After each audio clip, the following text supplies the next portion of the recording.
গোয়ালপুকুর বিধানসভার পাঞ্জিপাড়ায় তৃণমূল সাংসদ অভিনেতা দেবের রোড শো হলো। তৃণমূল কংগ্রেসের প্রার্থী গোলাম রব্বানির সমর্থনে রোড শো। দেবের রোড শোয়ে মানুষের ঢল। এদিন ইকরচলা থেকে কলোনি মোড় পর্যন্ত রোড শো করেন দেব। এদিন দেবকে দেখতে সাধারণ মানুষের ঢল। তৃণমূল কর্মী সমর্থক থেকে শুরু করে সাধারণ মানুষ প্রত্যেকেই দেবকে দেখতে রাস্তার ধারে ভিড় করে। Bureau report, big news Bangla. Daily প্যাসেঞ্জারি করছে আর প্রতিদিন প্রতিশ্রুতির বন্যা বয়ে দিচ্ছে উত্তরবঙ্গের জন্য।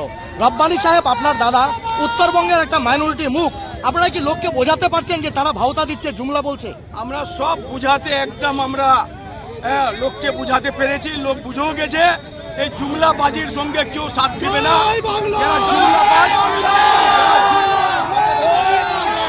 যারা জুমলাবাজ, অমিত শাহজি আর মোদিজির জুমলা ছাড়া কোনো কথা নাই। বিহারে দিয়েছিল 10,000 করে টাকা, এখন নোটিশ করছে 10,000 টাকা ফেরত দেওয়ার জন্য।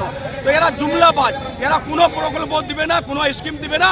আরও মমতা ব্যানার্জি স্কিম দিচ্ছে, ওটাকে বঞ্চন করার জন্য, ওটাকে ওরা আরও টাকা বন্ধ করেছে সেন্ট্রাল গভর্নমেন্ট। সেই জন্য মমতা ব্যানার্জি স্টেট ফান্ড থেকে টাকা দিচ্ছে। আজকে দেবের শান্তিনগর অবধি যাওয়ার কথা ছিল, কিন্তু প্রচন্ড গরম এবং 1 লাখেরও বেশি লোক আজকে পাঞ্জিপাড়াতে। রোড রীতিমতো ব্লক অবরুদ্ধ হয়েছিল, সেই জন্য কি আপনারা এটাকে পোস্টপোন করলেন নাকি অন্য কোনো? সেই জন্য না, দেববাবুর আরও দুটা জায়গা আছে পয়েন্ট, না হলে দেরি হয়ে গেলে ওখানে আবার প্রোগ্রাম ছুটে যাবে।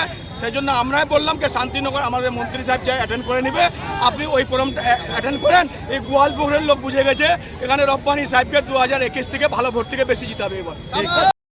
আজকের রোড শো নিয়ে আমরা তো অনেক আনন্দিত, অনেক খুশি।